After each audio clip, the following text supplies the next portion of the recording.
Oi, a paz do Senhor. Eu queria falar sobre o livro de Abacuque. O livro de Abacuque é um livro muito diferente. É um livro que é um diálogo entre profeta e Deus.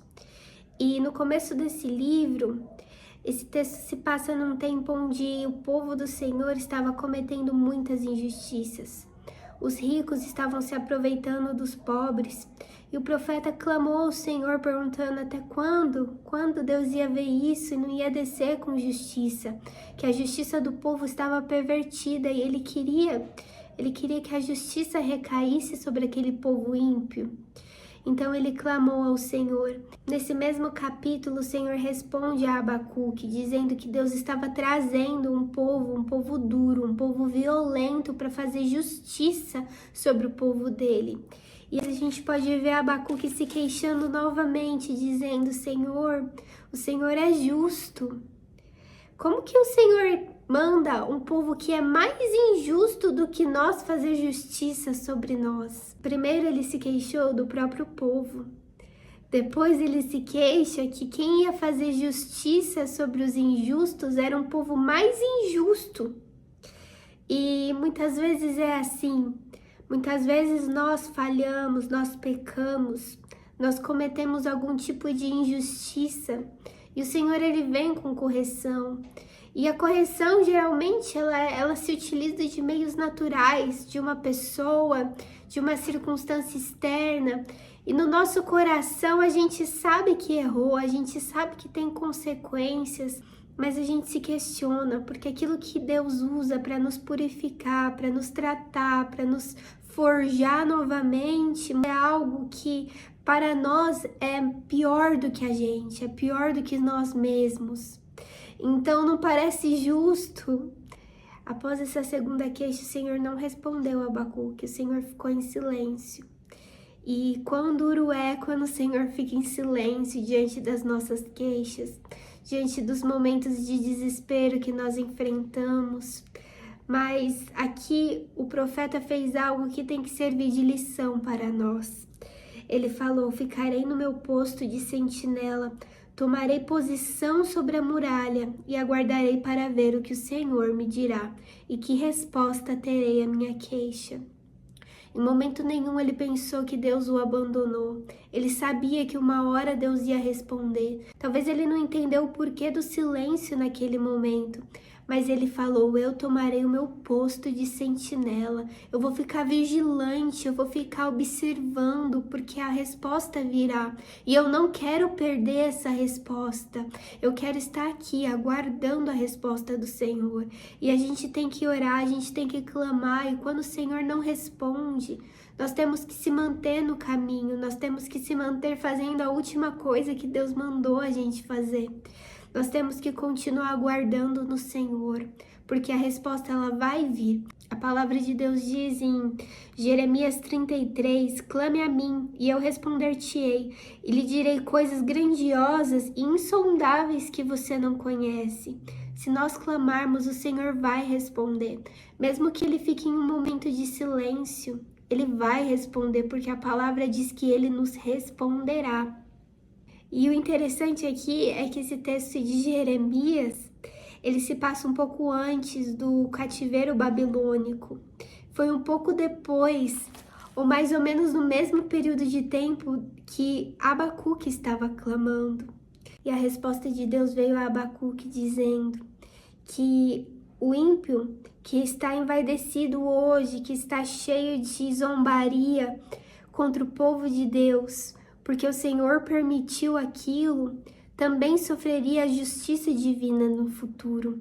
Ele diz: a visão aguarda um tempo designado, ela fala do fim e não falhará, ainda que demore. Espere, porque ela certamente virá e não se atrasará.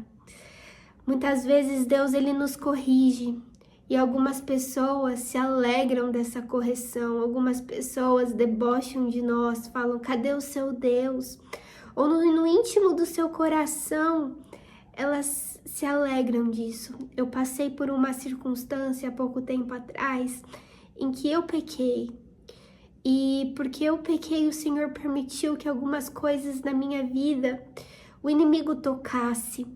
E quando isso aconteceu, eu me senti tão humilhada, e não porque o inimigo tocou, e não porque aquilo eu perdi por um momento, porque eu creio na restauração, mas porque eu sabia que muitas pessoas estavam esperando aquilo, porque eu sabia que o inimigo escolheu justamente aquilo, porque tinha muita palavra contrária, e todos os que lançaram as palavras contrárias olhavam para mim com um olhar de felicidade, com alegria no coração pela minha própria dor. Nós precisamos da correção, nós precisamos que o Senhor nos alinhe, endireite as nossas veredas. Mas Ele também vê quem se alegra e quem se aproveita dessa correção. Depois disso, vem aquela confissão linda de Abacuque, que ele diz, né, que não importa, que mesmo que não haja fruto na vide, mesmo que a figueira não floresça, ainda assim ele exultará no Deus da sua salvação, que o Senhor é a força dele, que faz ele caminhar em lugares altos, porque ele entendeu que por mais que ele não entenda no momento o que o Senhor está fazendo, o Senhor mostrou para ele o futuro, mostrou que o Senhor já tinha todo o controle da situação na mão. Do princípio ao fim, Deus tinha o controle, e na nossa vida não é diferente. Do princípio ao fim, Deus tem o controle. Abacuque, no livro de Abacuque, Deus fala sobre a justiça que recairá sobre a Babilônia, sobre o povo que Deus usou para purificar o povo de Israel. Já em Jeremias 33, o Senhor fala para Jeremias o porquê que ele está trazendo essa destruição para o povo dele. Ele fala que é porque o povo pecou, porém, todavia, trarei restauração e cura para ela. Curarei o meu povo e lhe darei muita prosperidade e segurança. Mudarei a sorte de Judá e de Israel. E os reconstruirei como antigamente. Eu os purificarei de todo o pecado que cometeram contra mim, e perdoarei todos os seus pecados de rebelião contra mim. Então Jerusalém será para mim uma fonte de alegria, de louvor e de glória, diante de todas as nações da terra que ouvirem acerca de todos os benefícios que faço por ela. Elas temerão e tremerão diante da paz e da prosperidade que eu lhes concedo. Saiba que se Deus tem alinhado as suas veredas, que se Deus tem corrigido você, é porque Ele te ama. E quando Ele começa uma correção, quando Ele começa um alinhamento dentro de nós, isso significa que Ele já tem uma vitória preparada.